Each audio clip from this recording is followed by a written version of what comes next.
बहाव वाले लोग अब मिलते नहीं हैं। बहाव वाले लोग आप जानते हो किसी को? नहीं। यूट्यूब पे आपने देखा है? हाँ, रिसर्च की है, ढूंढा है कहीं? ढूंढा है, नहीं मिला। नहीं मिला। कोई बहाव वाला आदमी नहीं नहीं। मिलता जिसको रोशनी हो, जो दिलों के भेद जानता हो। हम्म। अच्छा, जो पहले लोग थे, पहले से मतलब हम टॉकिंग अबाउट डैड के ज़माने में, उनसे ये सोचो कि क्लियर जाके अप्रोच कर सकती थी? नहीं। सवाल ही पैदा नहीं नहीं। होता। बिल्कुल नहीं ना? ईमान खान, नहीं। नो, नहीं। वो रीचेबल नहीं थे। बिल्कुल। उन्होंने अपने इर्द हिसार बांधा हुआ था। वो एक सर्कल के अंदर बंद थे। भले वो साईं जी हो, भले वो क्या कहते हैं उस मंडी बहाउद्दीन वाली सरकार हो, भले GH खान साहब हो, और भले मेरे डैड हो, ये सब उसी के क्राइटेरिया में आते हैं ना। चीज़ ये है कि क्या कहते हैं, दे वर नॉट अप्रोचेबल।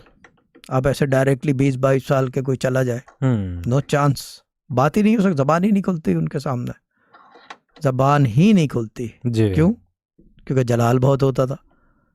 बिल्कुल। हाँ, और फिर वो ये कह देते थे सब लोग कि जी ये रूड है तो क्या बात करें। यही है ना कि रूड है।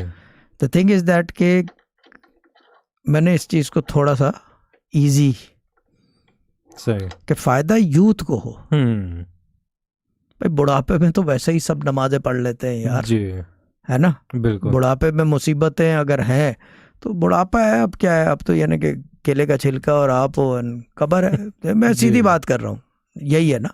बट द मेन थिंग यार इसकी यूथ लाइफ में अगर चेंज ला सके इनकी, I am not talking about इबादत और रियाजत, I am talking about change, कि जो आप चाह रहे हो वो हो, या आपके हक में बेहतर हो वो हो, या ये कि क्या कहते हैं कोई ऐसी चीज़ हो कि आप कहीं कामयाबी की, यानी कि आपको कोई, जैसे कि फॉर एग्जांपल जैसे ईमान ने लिखा कि ड्रामा क्वीन बना हुआ रो रहे हो, या कोई कुछ और हो, तो अप्रोच कर सके तो इस वजह से इजी किया हुआ है। That's why it's easy. बिल्कुल, यूथ के लिए, it's for the youth, the knowledge is for the youth. सही।